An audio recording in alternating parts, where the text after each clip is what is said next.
James Herriot, un veterinario en apuros. Capítulo 15. ¿Le gustaría venir a jugarse la vida? El teniente de vuelo Cramont me miró, sus rasgos traviesos fruncidos en una sonrisa maliciosa. Yo estaba sentado ante una mesa, ya con el traje de vuelo y esperando a que me llamaran para un examen, y me puse de pie apresuradamente. ¿Pretende decir, a volar con usted, señor? Sí, eso es. Bueno, es que estoy esperando. Oh, eso ya lo sé. Hizo un gesto de indiferencia con la mano. Pero no hay prisa. Tiene tiempo para divertirse un poco primero. Como diga, señor. Le seguí al exterior de la barraca. Nadie estaba completamente seguro de la posición que ocupaba el teniente de vuelo Cramont en nuestra escuela. Bastante mayor que el resto de los instructores habituales, sus compañeros oficiales le trataban con un respeto indudable, y él adoptaba un aire independiente. De vez en cuando caía sobre un muchacho inocente de los que se entrenaban para piloto con su pregunta ya familiar. ¿Le gustaría venir a jugarse la vida? Y a eso seguía siempre un vuelo fabuloso por las alturas. Una exhibición sorprendente de acrobacias que parecían maravillosas desde tierra, pero que resultaban impresionantes en el aire. Yo había visto bajar a algunos del Tigre Polilla con la cara verde y las piernas temblorosas después de esas sesiones, y no encontraba ninguna razón en particular para que aquel hombre actuara así. Pero lo que sí era seguro es que se trataba de un piloto brillante. Se rumoreaba que había sido acróbata en el famoso Circo del Aire de Alan Cobham, pero corrían tantos rumores en la Real Fuerza Aérea como el del bromuro en el té, que nunca llegué a estar totalmente seguro al respecto. Sin embargo, subí al aparato con una grata impresión de anticipación. Pasara lo que pasase, yo no me marearía, pues la naturaleza me había dotado de un estómago al que jamás alteraba movimiento alguno. Los excesos en la comida y la bebida sí pueden tener efectos desastrosos en mi aparato digestivo. Aparte de eso, soy inmune. He estado en pequeños barcos de ganado con una galerna de fuerza 9 que hacía gemir a la propia tripulación en sus literas. Y Herriot, el marinero de agua dulce, seguía disfrutando de sus 4 comidas al día. Lo mismo me ocurría en el aire. Pronto tuve ocasión de dar gracias al cielo por esa suerte, ya que el teniente de vuelo Cramont lanzó el pequeño avión hacia las alturas de modo alarmante, subiendo sin parar y luego lanzándose a tierra como una hoja de otoño al caer, con rizos y deslizamientos repetidos. Pero yo disfrutaba con ello, porque él era un hombre muy agradable y sus ojos, por el retrovisor, me miraban con buen humor y amistosos. Y seguía haciendo comentarios mientras exhibía todo su repertorio. «Esta es la famosa cura de Cramont para la resaca», anunció antes de lanzarse a una violenta maniobra que nos hizo volar mucho tiempo cabeza abajo. Para un novato como yo, era una sensación extraña estar colgado de las correas y viendo las granjas allá arriba mientras quedaba abajo el cielo, cubierto de nubes. Ese fue el único momento en que no me sentí demasiado feliz, porque aquellas correas de lona estaban unidas a los lados de la cabina por medio de unos alambres bastante desgastados que se tensaban con un ruidito muy sospechoso mientras yo colgaba de ellos. Estábamos muy lejos de tierra, así que me agarré a la hebilla del paracaídas por si acaso. Me preguntaba cuánto tiempo seguiríamos en esa posición cuando dio la vuelta y se lanzó en picado. Caíamos rugiendo de cabeza contra la extensión tranquila de terreno lleno de granjas. Y cuando ya me convencía de que nos estrellábamos sin remedio, niveló el avión y pasamos sobre un largo campo de trigo con las ruedas rozando las doradas espigas. «Estupendo, ¿no?», murmuró el teniente Cramont. Sí, lo era, desde luego. En aquellos tiempos no se rociaban las cosechas con fertilizantes químicos, y el aroma de las florecillas silvestres que crecían entre el trigo llenaba la cabina abierta. Aquella intensa fragancia me hizo recordar por un instante un día de gira con Helen. Pero debo contar antes las circunstancias que llevaron a la gira. Todo empezó cuando pesqué a Helen en la despensa, comiéndose a hurtadillas los copos de avena con los que se hace el porridge. Gachas que se hacen con copos de avena y leche y que se suelen tomar en el desayuno. Estaba de pie con el paquete en la mano, metiéndose el contenido en la boca a cucharadas, y adoptó una expresión de culpabilidad al verme. «¿Ya empezamos con eso otra vez?», exclamé, arrebatándole el paquete. «Y está casi vacío. ¿Cuántos te has comido en una semana?». Me miró con el rostro tenso y agitó la cabeza. «No lo sé». «Pero Helen, copos de avena crudos. Sabes que no deben comerse así. Y de todas maneras, no un paquete cada vez. Vas a pillar una indigestión». «De momento estoy muy bien». Agitó la cuchara y comprendí que quería más. «Pero, ¿por qué no los cueces y haces un porridge normal? Así te sentaría bien». Estalló. «No quiero un porridge normal». La miré exasperado, pero la dejé que continuara. No tenía experiencia con las embarazadas, pero había oído hablar de esos antojos y sin duda debía respetarlos. En el caso de Helen, se había iniciado con naranjas. Naranjas por la mañana, a mediodía y por la noche. Y eso me complacía, ya que pensaba que tantas vitaminas serían buenas para ella.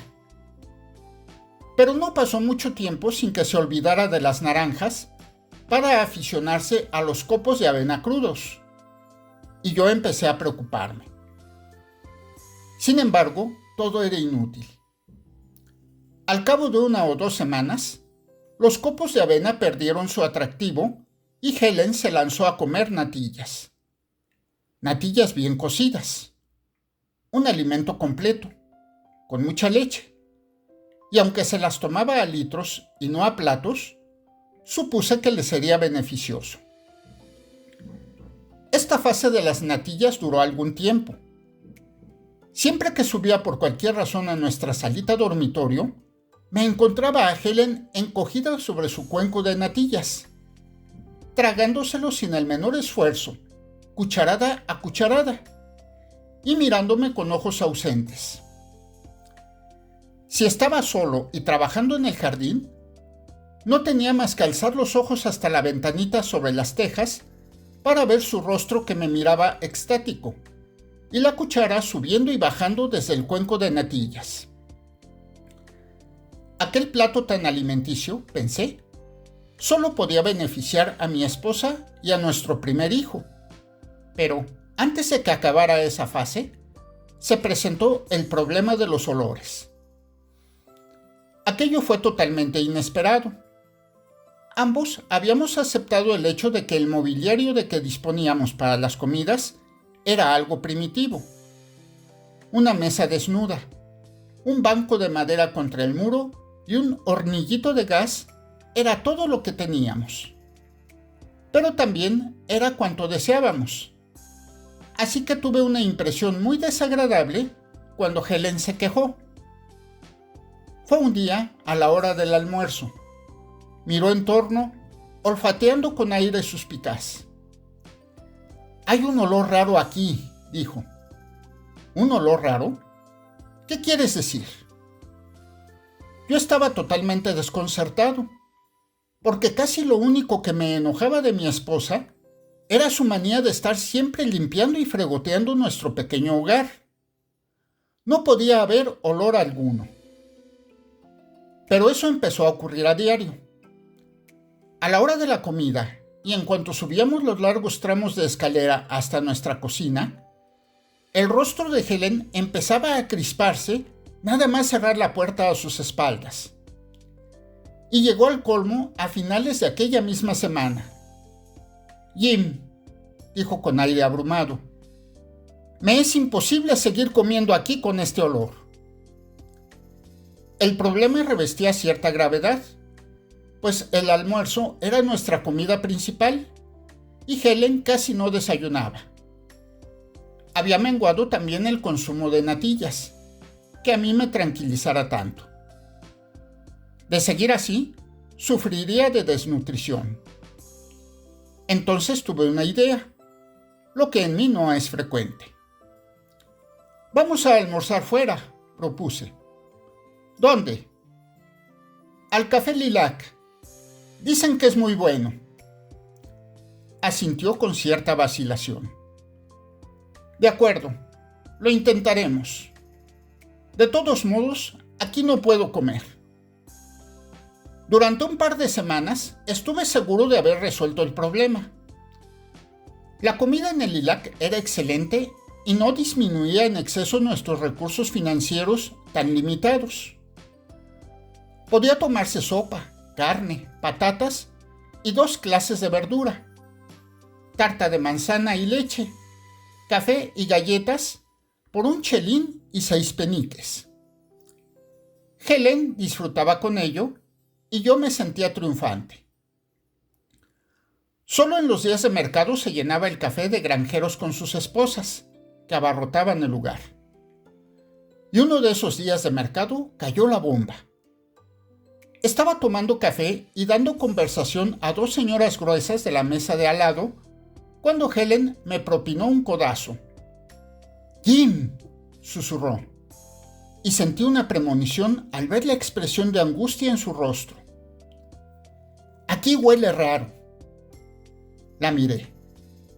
«¿Qué clase de olor? ¿El mismo de casa?»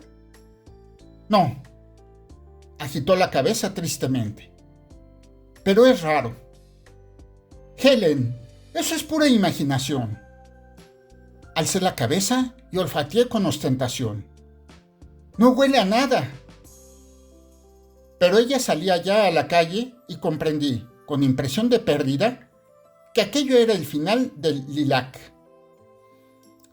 Durante unos días probamos el café de la calle Deacon. Era mucho más pequeño y la comida definitivamente mala, pero Helen parecía contenta, así que yo solo podía dar gracias.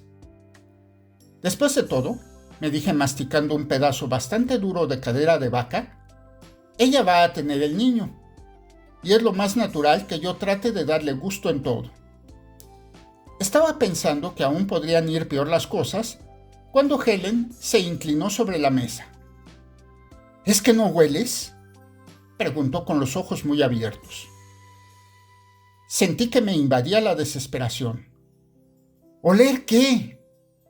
Ese olor tan raro. Seguramente tienes que...». Me miraba suplicante.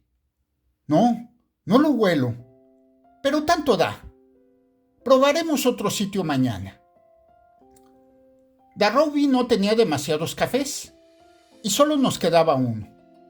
Le llamaban simplemente la casa de la señora Ackerley y consistía en una diminuta habitación en la casa de esa señora, en una calle lateral.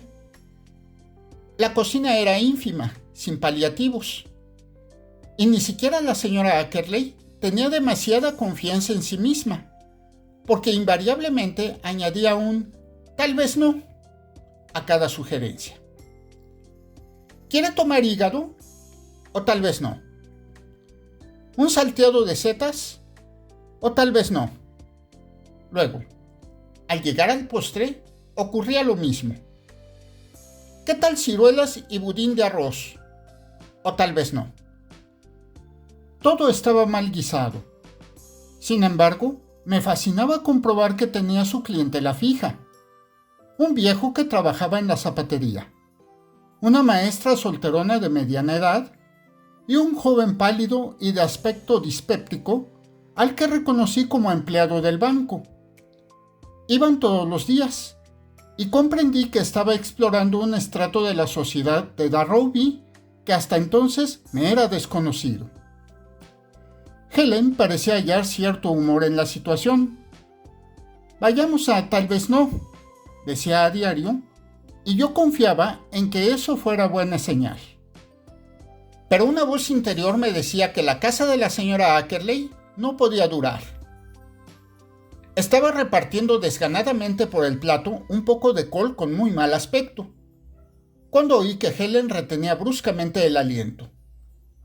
Se había enderezado en la silla y olfateaba el aire como un perro tras la presa. «Jim», murmuró con urgencia, «hay un...».